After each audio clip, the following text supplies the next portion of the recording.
Etimologi arti syubhah adalah al-iltibas wal ikhtilaf, kesamaran dan ketercampuran. Maka ahlul bidah dinamakan sebagai ahlus syubhah karena mereka mencampur adukkan antara kebenaran dan kebatilan. Tidaklah ahlul bidah menyampaikan sebuah kesesatannya, melainkan ia telah menyampaikan kebenaran terlebih dahulu di awal majelisnya untuk mengkelabui manusia dan menggiring mereka kepada kebatilan, wahum la yash'urun, dan mereka tidak menyadarinya. Adapun secara istilah, maka syubhat artinya adalah iltibasul haqqi bil batil wa ikhtilafuhu hatta la yatabayyan, adalah kesamaran antara kebenaran dan kebatilan, karena dicampur adukkan kebenaran tersebut dengan kebatilan, hatta la yatabayyan, sehingga tidak diketahui lagi mana yang batil dan mana yang hak.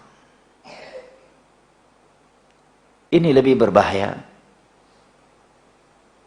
Ini lebih berbahaya daripada seorang meninggalkan suatu kebenaran dikarenakan sedang malas, ya, atau dikarenakan hawa nafsu dan dia mengetahui itu kebenaran, sehingga dia merasa dirinya sedang berbuat salah, sedang berbuat kesalahan tatkala meninggalkannya. Berbeda dengan orang yang terkena syubhah. Terkadang ia menganggap dirinya sedang beribadah kepada Allah Jalla wa'ala dengan ibadah yang sangat mulia, padahal dia sedang berada di salah satu dari jurang-jurang kebinasaan. Nah, Al-Imam Ibn Al-Qayyim rahimahullahu ta'ala di dalam kitabnya Miftah Dari Sa'adah mengatakan tentang syubhat, waridun yaridu 'alal qalb yahulu bainahu wa baina inkishafil haqq. Syubhat itu adalah sesuatu yang datang ke dalam hati dan dapat menghalangi antara hati dan tersingkapnya kebenaran, sehingga dia berada di dalam kebingungan dan tidak lagi mengetahui mana yang benar dan mana yang batil. Ini definisi asyubhat. Ikhwan al-kiram wa akhwati al-karimat rahimani Allah wa iyyakum wa baraka fikum. Para ulama menyebutkan secara umum anak Adam ini diseret ke dalam neraka Allah Jalla wa ala oleh iblis dan bala tentaranya itu melalui dua pintu. Adapun pintu-pintu lain selain dari dua pintu ini adalah pintu-pintu yang cabang dari dua pintu ini. Yang pertama adalah asyahwat dan yang kedua adalah asyubhat. Yang pertama adalah asyahwat, pintu syahwat. Jatuh dan terseret ke dalam neraka Allah Jalla wa'ala karena penyimpangan syahwat, zina dan maksiat-maksiat lainnya yang berkaitan dengan syahwat, di mana ia melakukannya bukan karena dia menganggap itu halal.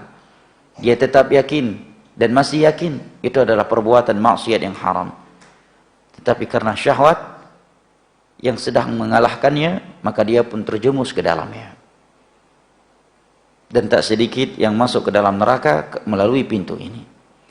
Dan yang kedua adalah asyubhat, melalui pintu asyubhat, sehingga ia memiliki ideologi-ideologi yang menyimpang, dan terkadang ideologi-ideologi yang menyimpang tersebut merupakan pembatal-pembatal keislaman, dan dia menganggapnya sepele dan tidak menyadarinya. Dan ini amat berbahaya.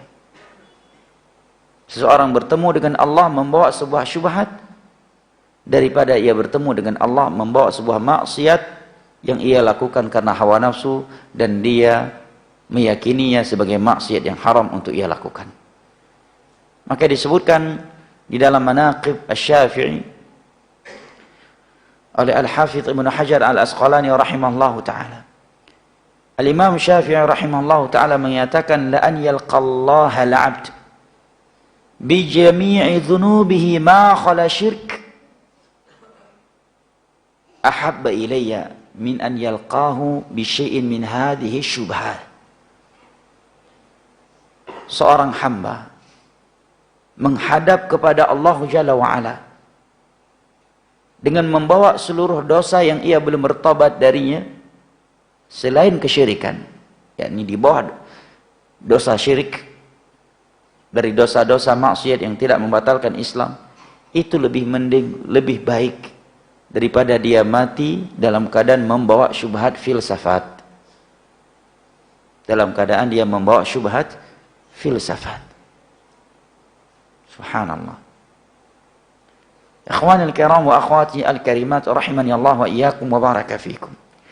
Ini merupakan dua senjata utama iblis dan bala tentaranya menyerumuskan anak Adam ke dalam neraka Allah Jalla wa ala. Asyubhat, asyahwat wa syubhat. Dan Allah Jalla wa ala menerangkan dua senjata pula dari senjata kaum mukminin dalam melawan iblis dan bala tentaranya yang ingin menyesatkan atau menjerumuskan anak Adam ke dalam neraka Allah dengan dua senjatanya ini, syahwat dan syubhat. Yaitu di dalam firman yang tertera pada surat Alif Lam As-Sajdah, di akhir-akhir surat. Allah Jalla wa ala berfirman, wa ja'alna minhum a'immatan yahduna bi amrina lamma sabaru wa ja'alna minhum a'immatan yahduna bi amrina lamma sabaru wa kanu bi ayatina yuqinun. Dan kami jadikan dari mereka sebagai imam-imam panutan dalam agama karena kekokohan mereka di atas agama Allah Jalla wa ala. Apa sebabnya? Karena sabar. Dan karena mereka adalah orang-orang yang yakin terhadap ayat-ayat kami. Di sini Allah Jalla wa ala mengatakan bahwa sabar dari bermaksiat kepada Allah Jalla wa ala dan ilmu sehingga menyelamatkan seseorang dari berbagai akidah dan syubhat yang menyimpang adalah sebab Allah Jalla wa ala menjadikan seseorang sebagai panutan di dalam agamanya. Oleh karena yang dikatakan oleh Syekhul Islam rahimahullah ta'ala dengan ucapan yang masyhur dari beliau, walaupun ucapan yang makna ini telah datang sebelumnya dari Sufyan bin Uyainah rahimahullah ta'ala. Beliau mengatakan, fabil yaqini fabis sabri wal yaqini tunalul imamatu fid din. Dengan sifat sabar dan ilmu agama, kekokohan dan ketokohan dalam agama itu diraih oleh seseorang. Fabis sabri wal yaqini tunalul imamatu fid din. Baik ikhwanil kiram wa akhwati al-karimat rahimani Allah wa iyyakum wa baraka fikum. Kita fokus kepada pembahasan syubhat. Tak sedikit dari orang-orang yang berada di atas kebenaran, kemudian dia kembali meninggalkannya setelah ia diberikan hidayah melakukannya, setelah sebelumnya dia orang-orang yang tidak melakukannya. Itu dikarenakan syubhat. Bahkan tak sedikit dari orang-orang yang tadi yakin seyakin-yakinnya bahwa dirinya berada di atas sebuah kebenaran yang datang dari Al-Quranul Karim dan hadis-hadis Nabi SAW dengan pemahaman para salaf. Kemudian dikarenakan suatu syubhat, dia mulai meragukan kebenaran yang sebelumnya diyakini sebagai kebenaran yang datang dari Al-Quranul Karim dan hadis-hadis Nabi SAW dengan pemahaman salaful ummah. Dikarenakan syubhat. Dikarenakan syubhat. Karena sebagaimana yang Nabi SAW katakan di dalam hadis yang diriwayatkan oleh Imam Muslim dari Abdullah bin Amr bin As radhiyallahu anhuma. Ketika Nabi SAW mengumpulkan para sahabatnya dan menyampaikan bahwa setiap para nabi itu berkewajiban menuntun umatnya kepada setiap kebaikan yang telah ia ketahui dan memperingatkan mereka dari setiap kejelekan yang ia ketahui. Kemudian beliau menyatakan, wa ju'ilat afiyatu hadhil ummah fi awwaliha wa sayusibu akhiraha bala'un wa fitanun. Kesehatan umat ini ada pada generasi awalnya. Adapun generasi akhirnya akan ditimpa berbagai musibah. Adapun seorang mukmin setiap kali fitnah datang, dia menyatakan hadhihi mahlikati, hadhihi mahlikati. Ini adalah pintu kehancuranku, ini adalah pintu kehancuranku. Dan tatkala datang fitnah yang lain lagi, fitnah yang baru, dengan warna yang baru, dengan judul yang baru, dia menyatakan hadhihi, hadhihi. Ini sama dengan yang kemarin, ini sama dengan yang kemarin. Hanya saja bungkus dan judulnya yang berbeda. Diriwayatkan oleh Al-Imam Al-Bukhari dalam sahihnya pada bab alamat nubuwah tentang Islam, nomor hadis 3338. Dari Abu Idris Al-Khawlani, beliau pernah mendengar Hudzaifah ibn al-Yaman, seorang sahabat Nabi SAW yang memegang rahasia Nabi SAW tentang nama-nama orang-orang munafik.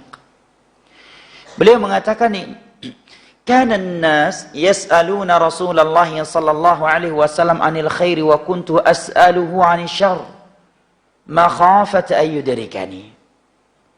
Dahulu kebanyakan manusia bertanya kepada Rasulullah, menanyakan tentang kebaikan kepada Rasulullah sallallahu alaihi wasallam.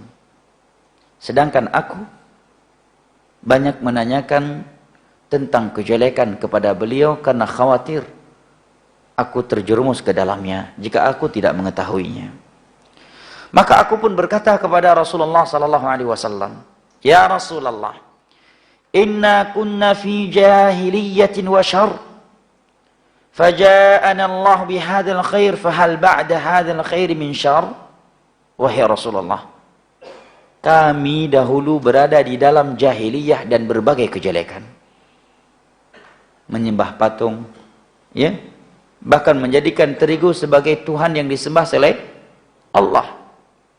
Maka disebutkan dalam Sahih Bukhari bahwa di antara kebiasaan yang dilakukan oleh para sahabat Nabi SAW di sebagian waktu, setelah salat subuh mereka berbincang-bincang di dalam masjid dan saling mengingatkan antara satu sama yang lainnya tentang mahalnya hidayah, sunnah. Maka Umar pun menyampaikan betapa bodohnya kita dahulu sebelum dapat hidayah. Aku punya Tuhan dari terigu, dari tepung terigu. Dibuat menjadi Tuhan yang kita sembah selain Allah. Suatu saat aku kelaparan dan tiada makanan di rumah, atau sesuatu yang bisa diolah menjadi makanan di rumah, kecuali tepung terigu yang sudah berbentuk Tuhan yang disembah selain Allah. Aku pun mengambilnya dan memasaknya. Lihat betapa bodohnya kita dahulu. Tuhan kita makan.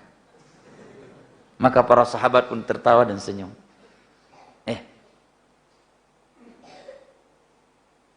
Kejelekan yang ada di masa jahiliyah adalah kejelekan yang menyeluruh dan melampaui batas.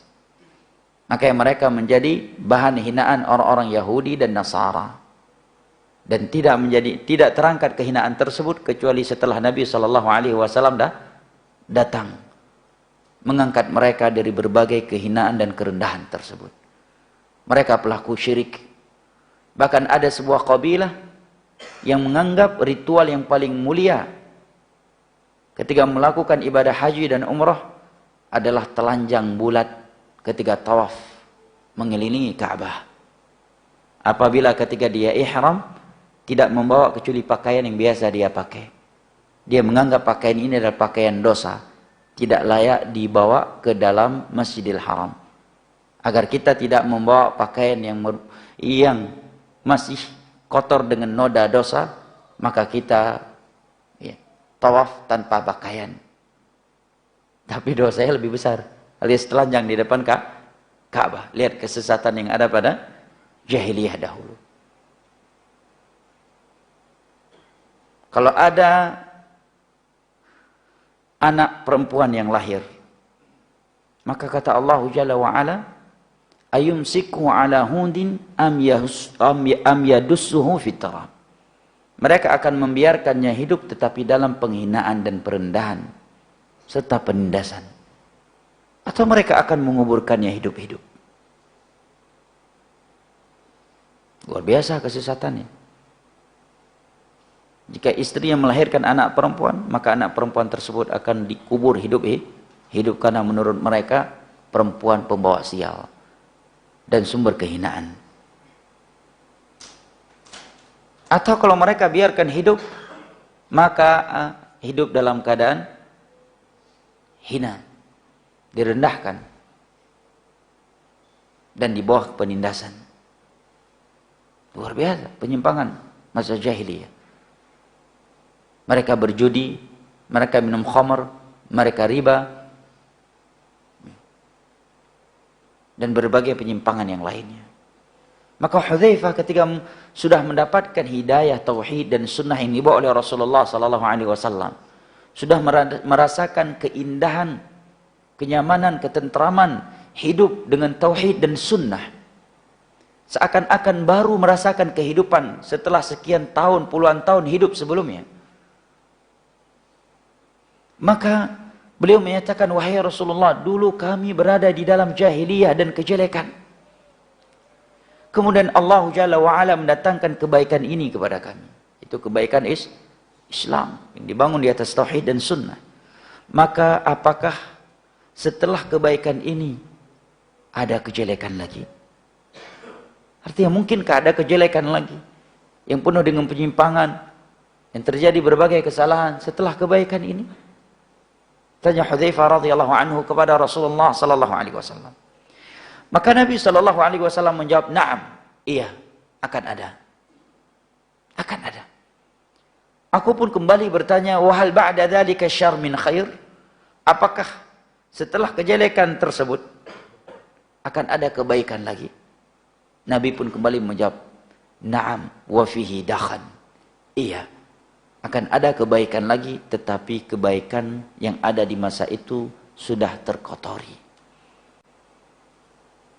Sudah terkotori, tidak murni. Artinya banyak penyimpangan, tetapi dianggap itu bagian dari Islam. Nah, qultu, aku pun bertanya, wama dakhanuhu, apa kotoran yang mengotori kebaikan Islam saat itu wahai Rasulullah? Maka Nabi menjawab, qaumun yahduna bi ghairi hadi, ta'rifu minhum wa tunkir. Adalah sebagian kaum yang tidak mengambil hidayahku sebagai hidayahnya, tidak mau mengambil petunjukku sebagai petunjuk dalam perjalanannya. Engkau melihat mereka melakukan hal yang ma'ruf, dan engkau juga melihat mereka melakukan hal yang mungkar. Di satu sisi mereka mengajak kepada kebenaran, di sisi lain mereka menghancurkan kebenaran yang telah mereka seru kepadanya. Di suatu sisi mereka mengajak manusia kepada sesuatu dengan alasan ini perintah Allah dan Rasulnya. Tetapi di sisi lain mereka justru menghancurkan hal-hal yang sangat landasan dalam agama ini, dari hal-hal yang Allah perintahkan. Tauhid, as-sunnah. Di sebagian sisi mereka memperingatkan manusia dari hal-hal yang Allah haramkan dengan alasan ini maksiat, ini diharamkan oleh Allah dan Rasulnya. Tetapi di sisi lainnya mereka justru menyuruh manusia kepada perbuatan-perbuatan yang jauh lebih besar dosanya daripada zina, membunuh, dan yang lain-lainnya seperti syirik dan bidah. Qultu, mendengar demikian, aku pun berkata kepada Nabi sallallahu alaihi wasallam, "Fahal ba'da dzalikal khair min syarr?" Apakah setelah kebaikan tersebut akan ada kejelekan lagi wahai Rasulullah? Maka Nabi pun menjawab, "Na'am, iya, akan ada kejelekan lagi. Du'atun ila abwabi jahannam." Adanya dai-dai yang menyeru ke pintu-pintu neraka jahannam. Man ajabahum ilaiha qadhafuhu fiha. Barang siapa yang mendengarkan mereka, maka mereka akan menjerumuskan ia ke dalam pintu-pintu neraka jahanam tersebut. Qult, aku pun berkata, "Ya Rasulullah, sifhum lana." Tolong terangkan kepada kami kriteria-kriteria mereka. Tanya Hudzaifah radhiyallahu anhu. Maka Nabi SAW menjawab, hum min jildatina wa yatakallamuna bi alsinatina. Mereka, kulit-kulit mereka sama dengan kulit-kulit kita. Ini orang-orang Arab juga. Orang-orang Arab. Dan mereka berbahasa dengan bahasa kita, yaitu bahasa Arab. Dan bahkan juga membawa ayat dan hadis. Qult, aku pun kembali berkata, wahai Rasulullah, fama ta'muruni in adrakani dzalik. Apa yang engkau perintahkan kepadaku apabila aku hidup di masa yang seperti itu? Di masa banyak kejelekan, yang kejelekannya yang menyeluruh, dan banyak dai-dai yang menyuruh kepada pintu-pintu neraka jahannam. Menyuruh kepada syirik, menyuruh kepada bid'ah, menghalalkan apa yang Allah Jalla wa'ala haramkan. Nah, apa perintah engkau kepadaku apabila aku mendapati masa yang sudah seperti itu? Tanya Hudzaifah radhiyallahu anhu. Maka Nabi SAW menyatakan, talzamu jama'atal muslimin wa imamahum. Hendaknya engkau berada bersama jama'atul muslimin dan pemimpin mereka yang sah. Ini prinsip Ahlussunnah wal Jamaah, jamaah. Jangan terkecoh ya, dengan banyaknya aksi pemberontakan atau banyaknya jumlah orang-orang yang melakukan aksi pemberontakan. Prinsip Ahlussunnah tetap bersama persatuan dan pemerintah penguasa yang sah. Ini prinsip kaum muslimin, prinsip Ahlussunnah wal Jamaah. Nah, walaupun dengan itu mungkin kita akan dituduh antek-antek ya, pendukung kezaliman dan tuduhan-tuduhan yang lainnya. Qult, aku pun kembali bertanya, fa illam yakun lahum jama'atun wala imam. Lalu bagaimana jika seandainya di zaman tersebut tidak ada persatuan kaum muslimin dan mereka tidak punya pemimpin yang sah, ya, yang ditaati? Kondisi negara dan masa benar-benar kacau, benar-benar rusak, perpecahan yang luar biasa, perpecahan yang menyeluruh, sampai-sampai tidak ada seorang pemimpin yang kaum muslimin bersatu di atasnya. Maka apa perintah engkau kepadaku jika aku berada di masa yang sudah seperti itu, wahai Rasulullah? Apa jawab Nabi SAW? Fa'tazil tilkal firaq kullaha. Jauhilah olehmu seluruh kelompok-kelompok tersebut, semuanya yang menyimpang dari Al-Quran dan As-Sunnah. Walau anta 'adha bi asli syajaratin hatta yudrikakal maut wa anta 'ala dzalik. Walau engkau harus menggigit batang pohon sehingga kematian datang menjemputmu dan engkau sedang menggigit batang pohon supaya tidak terjerumus ke dalam syirik, ke dalam bidah atau maksiat yang keumuman manusia berada di atasnya atau di dalamnya. Subhanallah. Sampai-sampai Nabi SAW mengibaratkan demikian. Genggam kebenaran yang telah engkau ketahui dan jauhi kemungkaran yang telah engkau ketahui. Walau engkau harus berpegang di sebuah pohon dan menggigit batang pohon tersebut, sehingga kematian datang dan engkau dalam kondisi seperti itu. Ini menerangkan kepada kita jamaah yang dimuliakan Allah, bahwa manusia akan mengalami perubahan. Demikian juga dengan masa. Dikarenakan syubah-syubah dan ideologi-ideologi yang menyimpang, sehingga sebagian manusia mudah berubah. Yang tadinya kokoh di atas kebenaran tiba-tiba berubah. Yang tadinya dia membangun pondasi tauhid dan sunnah, tiba-tiba menghancurkannya dengan seruannya kepada syirik dan bidah. Dikarenakan syubhat. Sebagian yang lainnya mulai meragukan kebenaran yang sebelumnya dia yakini sebagai kebenaran tanpa keraguan sedikit pun. Dikarenakan syubhat yang disampaikan oleh mereka yang Nabi katakan du'atun ila abwabi jahannam. Dai-dai yang menyuruh kepada pintu-pintu neraka jahannam, menggunakan bahasa Arab, membawa ayat dan hadis. Subhanallah. Seperti yang tersebar di akhir-akhir ini. Sesuatu yang sudah tidak diragukan lagi kebatilan dan keharaman dia di masa dahulu. Adalah mengucapkan selamat Natal. Hari raya kaum Nasara yang mereka anggap sebagai hari kelahiran Isa alaihissalam yang mereka yakini sebagai anak Tuhan. Trinitas. Al-Imam Ibnul Qayyim mengatakan itu bil ittifaq. Menurut kesepakatan para ulama. Bahkan seorang mengatakan selamat hari zina, selamat hari membunuh, hari riba, hari homo, itu jauh lebih mending daripada dia mengatakan selamat hari Natal. Hari kelahiran anak Tuhan. Ucapan yang Allah katakan takadu samawatu yatafattarna minhu wa tanshaqqul ardu wa takhirrul jibalu hadda an da'u lirrahmani walada. Ucapan mereka yang menyatakan Isa adalah Tuhan atau anak Tuhan, itu adalah ucapan yang membuat langit hampir runtuh. Bumi goncang dan gunung hampir meletus tatkala mereka mengatakan Allah memiliki anak. Kita justru, sebagian kita justru mengatakan tidak mengapa mengucapkan itu. Ayat dan hadis serta ucapan para ulama salaf dalam hal ini sesuatu yang sudah dimaklumi sepanjang masa. Tapi sekarang justru datang sebagian orang yang dinisbatkan kepada ilmu dan mengatakannya tidak mengapa. Karena itu bab muamalah. Bab muamalah. Kalau demikian boleh juga dong kita katakan selamat hari zina selama kita tidak melakukan zina. Hanya sekedar untuk menjaga perasaan orang-orang yang berzina. Kalau ada yang mengatakan, oh nggak bisa karena zina perbuatan maksiat. Mana lebih besar dosa zina dengan dosa menuhankan selain Allah. Mengatakan Nabi Isa sebagai anak Tuhan.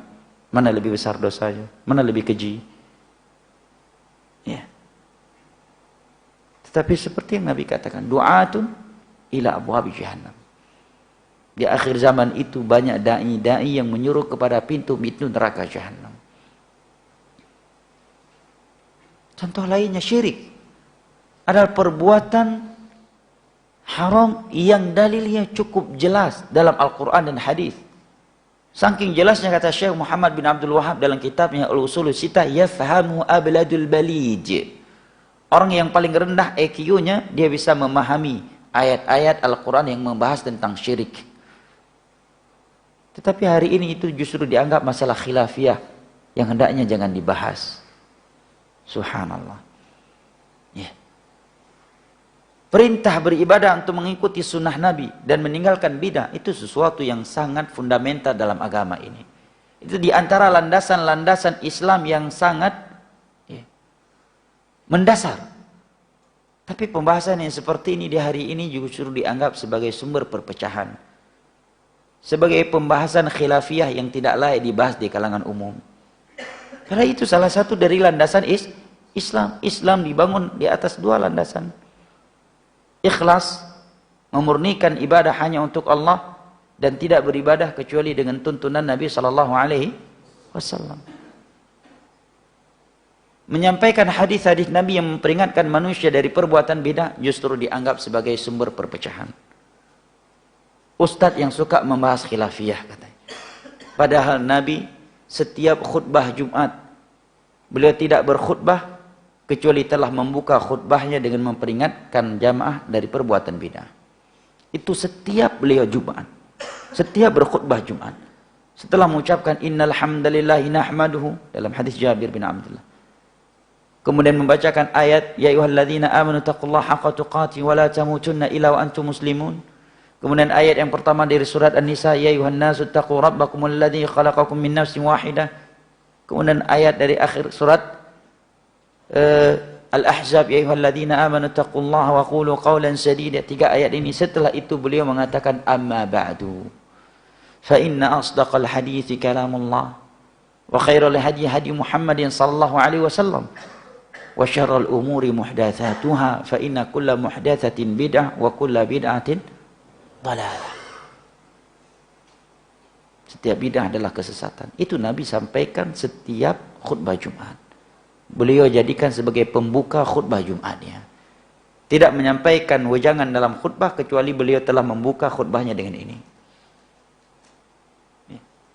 Sekarang justru dianggap itu pembahasan yang memecah belahkan umat. Yang amat disayangkan lagi jika ada orang yang berada di atas sunnah atau dinisbatkan kepada sunnah dan menganggap hikmah dalam khutbah itu jangan membuka khutbah Jumat di tempat-tempat umum dengan muqaddimah yang seperti ini. La haula wala quwwata illa billah. Kata Syekh Albani, jika kepada orang awam kita tidak membahas tentang pentingnya mengikuti sunnah dan bahaya bid'ah, maka dari siapa lagi orang awam itu akan mendengar pembahasan bid'ah? Kalau bukan dari dai sunnah. Kalau dai sunnah sudah tidak lagi membahas tentang bahayanya bid'ah, maka dari siapa lagi orang awam akan menerima pembahasan itu? Karena tidak ada yang membahas tentang bahayanya bid'ah kecuali ahlus sunnati wal jamaah, kecuali dai sunnah. Kalau alasannya untuk hikmah, Anda tidak lebih hikmah daripada Rasulullah sallallahu alaihi wasallam dalam berdakwah. Kalau alasannya demi mempersatukan umat, Anda tidak lebih paham ketimbang Rasulullah sallallahu alaihi wasallam tentang persatuan umat ini. Justru persatuan umat ini ada tatkala mereka mengikuti sunnah dan meninggalkan bid'ah. As-sunnatu tajma' wal bid'atu tufarriq. Sunnah Nabi itu mempersatukan umat manusia, sedangkan bid'ah memecah belahkan umat beliau. Tapi karena syubhat, sesuatu yang semestinya disampaikan justru diperangi atau dianggap belum layak untuk disampaikan. Maka Syekh Albani punya kitab judulnya At-Tauhid Awalan Ayyuhad Du'a. Tauhid, akidah duluan wahai para dai. Sampai ada ucapan mutiara dari beliau disampaikan oleh para ulama kita. Sampaikan pembahasan tauhid tentang syirik, mengikuti sunnah dan bahaya bid'ah untuk orang awam, dan perbanyakkan pembahasan tazkiyatun nufus, akhlak, muamalah di tengah-tengah salafiyin. Ini ucapan Syekh Albani yang luar biasa, jemaah. Perbanyakkan pembahasan tauhid tentang syirik di kalangan orang awam, dan perbanyakkan pembahasan akhlak di tengah-tengah salafiyin. Ini ucapan yang cukup dalam, yang keluar dari mulut seorang ulama yang cukup pengalaman dan cukup cinta kepada dakwah ini. Sekarang justru dibalik. Pas di tengah-tengah orang yang memaham tauhid, seandainya kita tempeling mereka dengan pembahasan tauhid, mereka nggak akan marah. Di tengah-tengah mereka dibahas. Di tengah-tengah orang awam yang siang dan malam mereka berkecimpung dengan syirik, dengan bid'ah, justru bahasnya masalah akhlak, tazkiyatun nufus. Jadi kapan orang awam akan paham tauhid dan sunnah? Kapan orang awam akan mengerti apa itu syirik dan apa itu bid'ah? Jika dai yang sudah paham tentang bahayanya syirik dan bid'ah saja diam tidak menyampaikannya kepada orang awam, kecuali di lingkungan yang sudah memahaminya. Ya. Jadi apa manfaatnya? Ana sangat terharu dan wallahi menetes air mata ana ketika ada seorang tua yang sudah lanjut biasa. Biasanya kan yang kencang-kencang itu kan anak muda. Ini orang tua yang putih jenggotnya, kuda putih rambutnya, berkata kepada ana di Masjidil Haram ketika umrah, Ustaz, Anda bahas tauhid dan syirik, sunnah dan bid'ah kalau khutbah Jumat di tengah-tengah orang awam. Jangan di depan kami saja Anda bahas tentang tauhid, syirik, bid'ah. Memang kita sudah paham dan kita mengingkarinya. Yang lebih penting dari itu adalah di tengah-tengah orang awam. Yang mengatakan demikian, Masya Allah. Orang tua, bukan seorang ustadz, bukan seorang santri. Ini ucapan yang membuat kita terharu. Karena memang demikianlah. Walaupun tentunya tidak diragukan lagi pembahasan tauhid juga amat penting dibahas di tengah-tengah ahli tauhid. Nabi membahas tauhid di tengah-tengah ahli tauhid. Bahkan di rumah ahli tauhid, di rumah imam ahli tauhid, Nabi mengucapkan, la'natullahi 'alal yahudi wan nasara ittakhadhu qubur anbiya'ihim masajid. Laknat Allah kepada Yahudi dan Nasara yang menjadikan kuburan para nabi mereka sebagai tempat-tempat ibadah. Itu beliau ucapkan di rumah imam ahli tauhid, di kamar ahli tauhid, Aisyah radhiyallahu anha, di hadapan para ahli tauhid, para sahabatnya radhiyallahu alaihim ajma'in. Ikhwan al-kiram wa akhwati al-karimat rahimani Allah wa iyyakum wa baraka fikum. Du'atun ila abwab jahannam. Banyak dai-dai yang menyuruh kepada pintu-pintu neraka jahanam. Siapa yang mengikuti mereka akan disambar oleh syubhat mereka sehingga dia terjumus ke dalam neraka Allah Jalla wa'ala. Karena syubhat itu seperti yang dikatakan oleh Imam Az-Zahabi rahimahullahu ta'ala. Al-qulubu dha'ifah wa syubhatu qattafah. Hati itu lemah. Hati itu lemah, sedangkan syubhat itu menyambar-nyambar.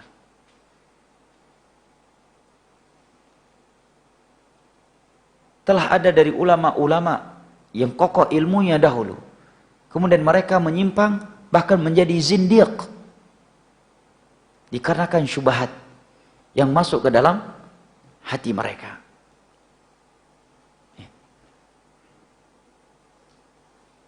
Disebutkan salah satunya adalah Jahm bin Safwan, tokohnya Jahmiyah, sumber kesesatan Jahmiyah.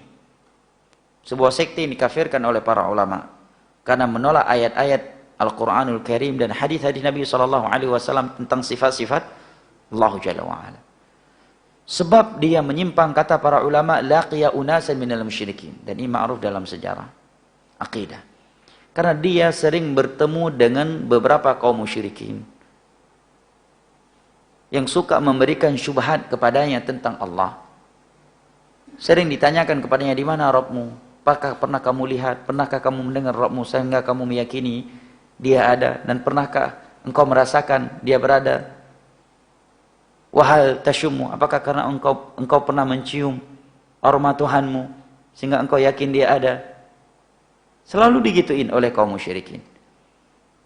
Ya. Sampai suatu ketika dia menyatakan tentang udara, inilah Rabb kita. Menjadi murtad. Bukan sekedar murtad, tidak yakin lagi adanya Allah Subhanahu wa taala. Bayangkan. Juga Abu Ala Al-Mu'arri, ketika ia mampir suatu tempat dan di tempat tersebut ada rahib, ahli ibadah yang ahli filsafat. Filsafat di masa dahulu adalah Yunani, bahannya ya Yunani. Kemudian di masa Ma'mun diterjemahkan ke dalam bahasa Arab. Maka dia pun tersyubhati dengan ucapan ahli filsafat yang ahli ibadah ini. Dan mulai dia meragukan hal-hal akidah yang cukup mendasar dalam agama ini. Dan di antara ucapan dia yang menyimpang dan ma'ruf, kata dia, innan nas min unsur zina. Semua manusia ini dari unsur zina, katanya, tanpa terkecuali. Karena syubhat jamaah. Juga Ibnu Rawandi yang sering berkawan dengan orang-orang yang memiliki penyimpangan ilhad. Tatkala ditegur oleh para ulama, dia mengatakan, uridu an a'rifa madzahibahum. Aku cuma ingin tahu penyimpangan mereka dari dalam. Enggak usah saya baca-baca ini untuk mengetahui ini tentang penyimpangan mereka aja. Padahal dia usul tsalatsa aja belum pernah tamat. Hah? Kitab tauhid aja belum pernah tamat. Ya? Dia pula yang meng-cross-check penyimpangan ahlul bidah. Usul tsalatsa belum pernah tamat. Kitab tauhid belum pernah tamat.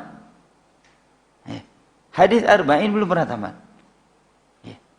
Baca pula buku yang jelas-jelas, dia sendiri sebelum baca tahu ini buku yang ditulis oleh orang yang menyimpang. Cuma saya ingin tahu tentang penyimpangannya. Sedangkan usul tsalatsa saja dia belum pernah tamat. Nah, Ar-Rawandi diingatkan oleh para ulama, jangan bergaul dengan mereka. Dia alasan saya ingin tahu penyimpangan mereka tentang akidah mereka. Akhirnya ya, dia tersyubhati dan menjadi zindiq. Imran bin Hittan, seorang ulama hadis di masa tabi'in, menjadi khawarij setelah menikahi putri pamannya yang merupakan ustazahnya khawarij di masa itu. Namun cantik jelita. Diingatkan oleh ulama, jangan kamu nikahi, nanti kena syubhat kau. Dia bilang tidak. Justru karena dia ustazahnya khawarij, aku menikahi dia karena aku ingin menasihati dia setelah nikah. Kan aku suami ya, pemimpin dia. Lupa dia dengan fitnah wanita ya. Fitnah yang paling berbahaya untuk kaum laki-laki. Fitnah wanita. Ya, jenggot yang sudah panjang bisa runtuh gara-gara dia. Orang yang sedang stroke bisa sembuh kembali dan kuat berjalan. Ya, fitnah wanita. Dia pun menikahinya. Justru dia yang terbawa. Sehingga setelah sebelumnya dia mencela Abdurrahman bin Muljam. Siapa Abdurrahman bin Muljam? Pembunuh Ali bin Abi Thalib radhiyallahu anhu, Amirul Mukminin. Tokohnya Khawarij. Imran bin Hittan justru mengeluarkan syair-syair yang memuji Abdurrahman bin Muljam. Setelah terkena syubhat Khawarij. Sebab terkena syubhat Khawarij karena ingin menasihati dan membenahi Khawarij dari dalam. Subhanallah. Syubhat jemaah. Imran bin Hittan. Dan ada satu hadis dia yang disebutkan oleh Imam Al-Bukhari dalam sahihnya. Sebagian ulama menjelaskan itu hadis sebelum dia menyimpang. Atau Imam Al-Bukhari bisa membedakan mana hadis dia yang dia ambil dulu sebelum menyimpang dengan hadis-hadis yang dia riwayatkan setelah menyimpang. Syubhat jemaah. Jazakallah khair. Nah, jazakallah khair. Dan banyak ulama zaman dahulu jatuh ke dalam filsafat, jatuh ke dalam aqidah al-Asy'ariyah karena kuatnya syubhat di masa itu. Ingat kaidahnya jemaah. Al-qulubu dha'ifah wa syubhatu khattafah. Hati itu lemah, sedangkan syubhat itu menyamar-nyamar. Maka bimbingan agama kita ketika kita ingin selamat dari berbagai penyimpangan, para ulama menyebutkan beberapa hal yang hendaknya kita lakukan jika kita ingin selamat dari syubhat yang dengannya kita akhiri kajian kita. Yang pertama adalah mempelajari agama Allah Jalla wa'ala dengan cara yang benar. Karena dengan ilmu agamalah kita akan selamat dari berbagai syubhat. Saya kira ayat dan hadis yang menjelaskan keutamaan ilmu agama sesuatu yang sudah dimaklumi oleh antum semua. Karena syubhat itu hanya dengan ilmu seorang bisa selamat dari syubhat. Berbeda dengan maksiat. Hanya dengan sifat sabar seseorang bisa selamat dari syahwat. Adapun syubhat, tiada yang selamat darinya kecuali orang yang berilmu. Apabila datang seorang kepada kita menyampaikan syubhat tentang istiwanya Allah, tentang sifat-sifat zatiyah atau fi'liyahnya Allah Jalla wa'ala, maka kita tidak akan tersesat dengan kesesatan ia tersebut apabila sebelumnya kita telah memahami akidah yang benar tentang nama-nama dan sifat-sifat Allah Jalla wa'ala. Jika datang seorang khawarij menyampaikan syubhat kepada kita untuk melakukan pemberontakan kepada penguasa yang sah dengan membawakan ayat dan hadis serta ucapan ulama salaf, kita tidak akan terpengaruhi dengan syubhatnya tersebut apabila sebelumnya kita telah memiliki ilmu agama tentang bimbingan Allah dan Rasulnya serta ulama salaf dalam menyikapi penguasa yang zalim. Ilmu agama adalah sumber keselamatan dari syubhat. Nah,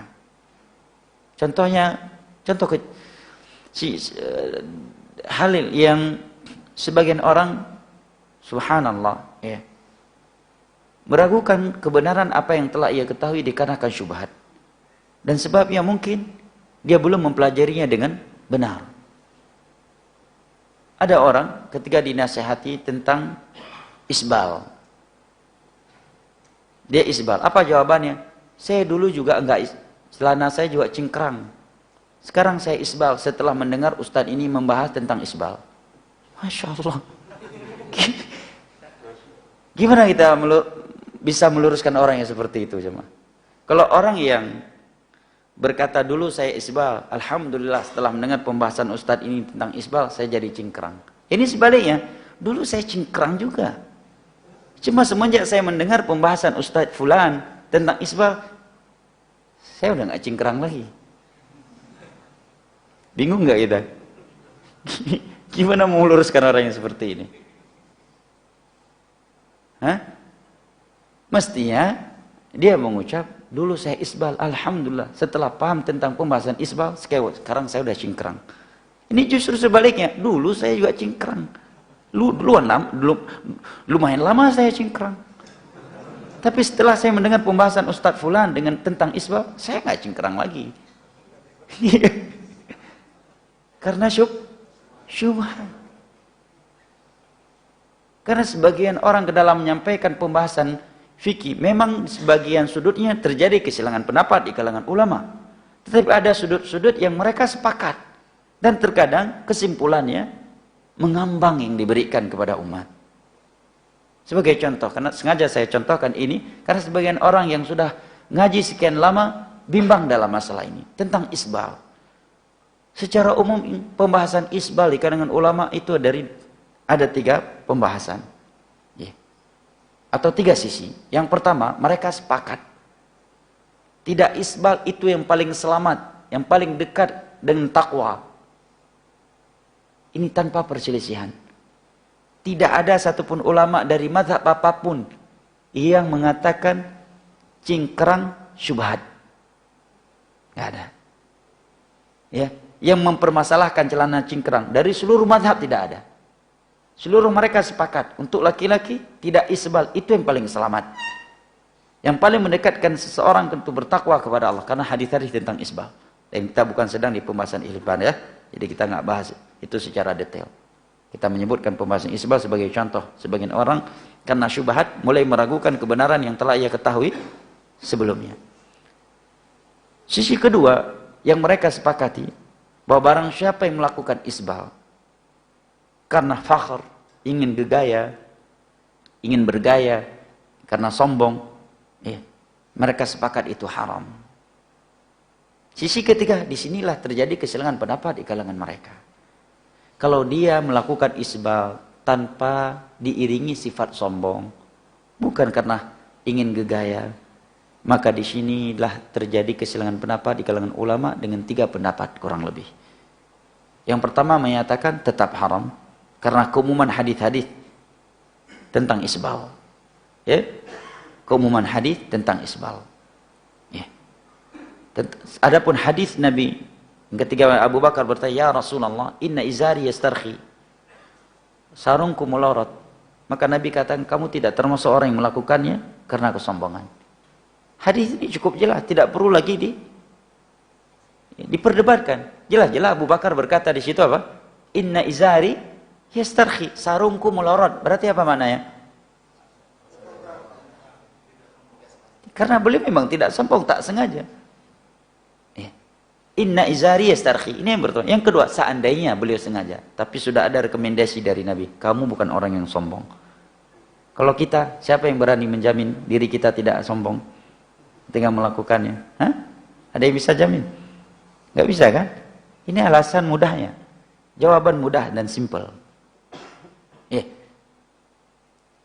Pendapat yang kedua, makruh, bukan haram. Pendapat yang ketiga, mubah. Orang yang bijak dalam menyampaikan ilmu, dia akan mengarahkan paling selamat ya ikhwan tidak isbal.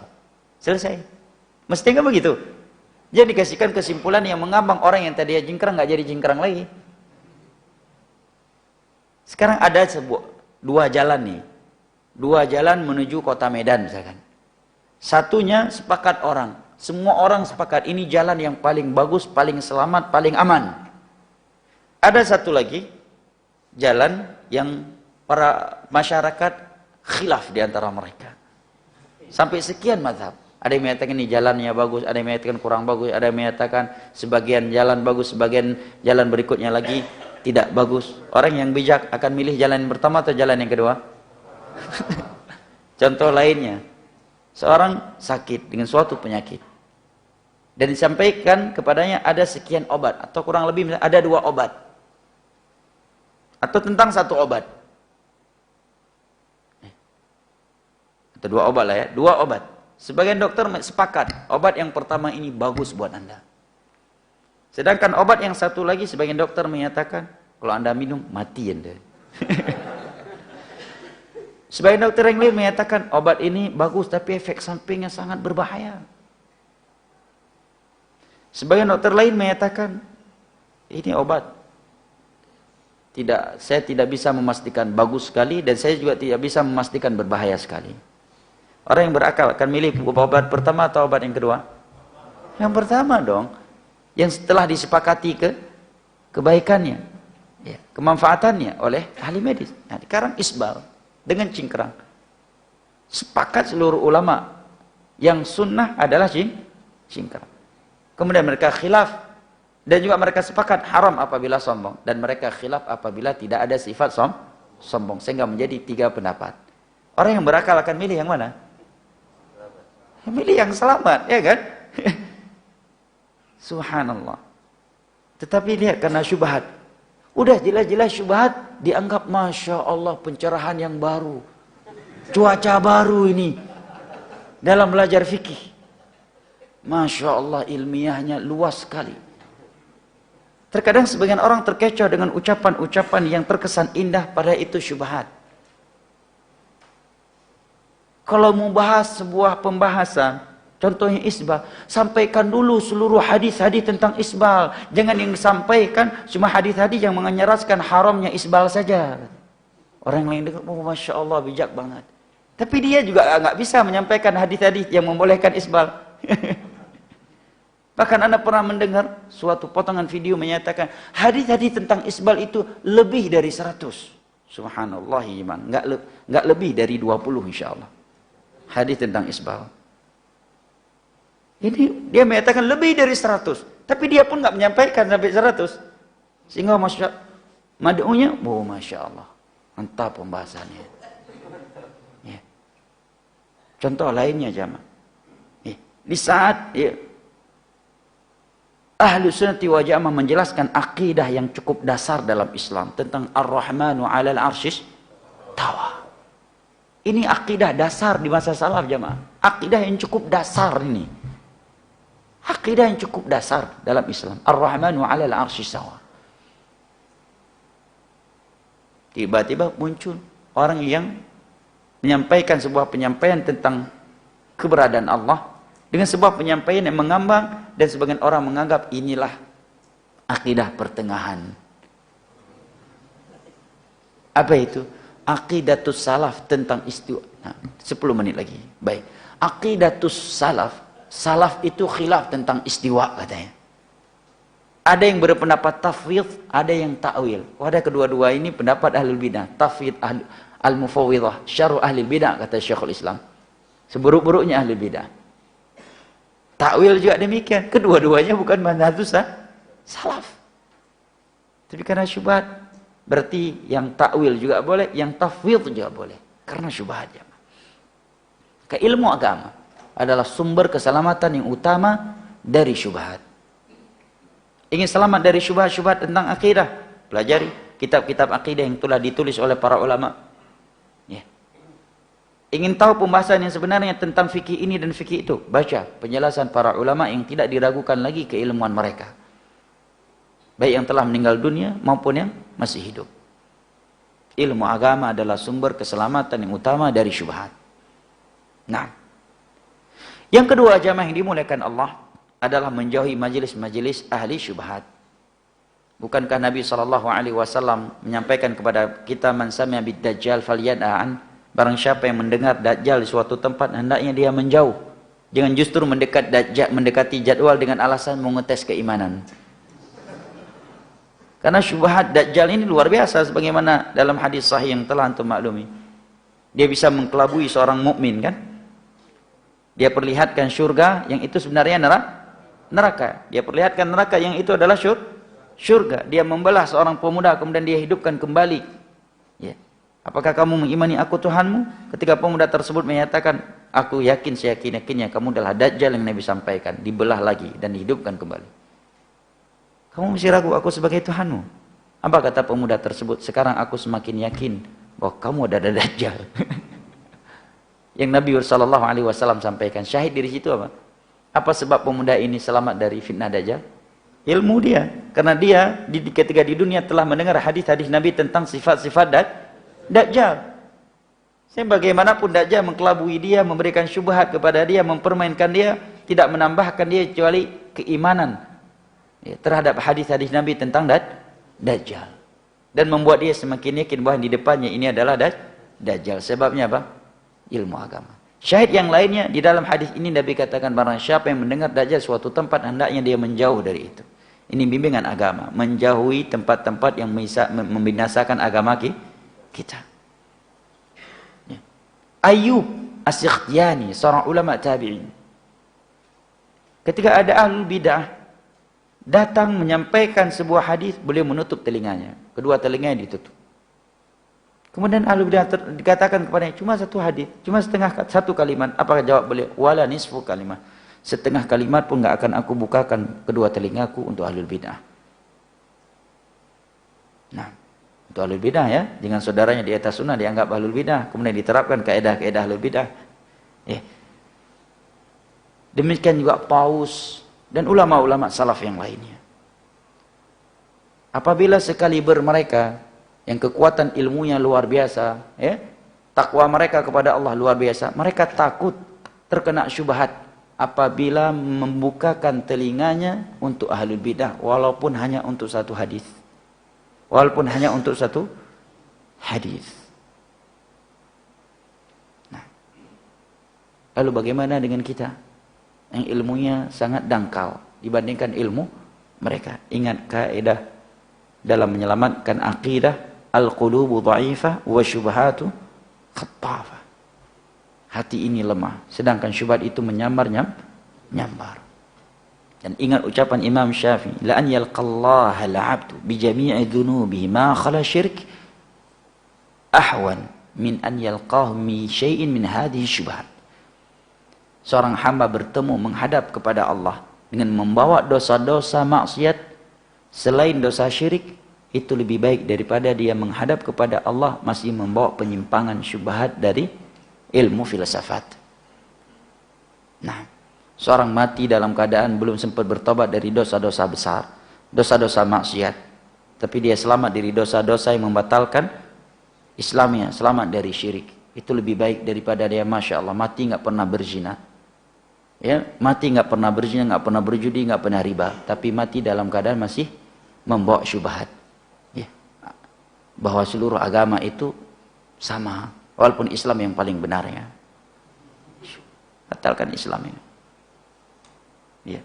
Meragukan Islam sebagai satu-satunya agama yang benar. Meragukan innal ladzina kafaru min ahlil kitabi wal musyrikina fi nari jahannam khalidina fiha ulaikum syarrul bariyah. Batal Islam yang menurut kesepakatan para ulama. Ya. Ada juga yang memberikan syubhat sehingga menjadi khulafa ar-rasyidun. Mereka disebutkan khulafa ar-rasyidun itu istimbat para ulama, bukan karena ada hadis bahwa mereka Abu Bakar, Umar, Uthman dan Ali sebagai khulafa ar-rasyidin.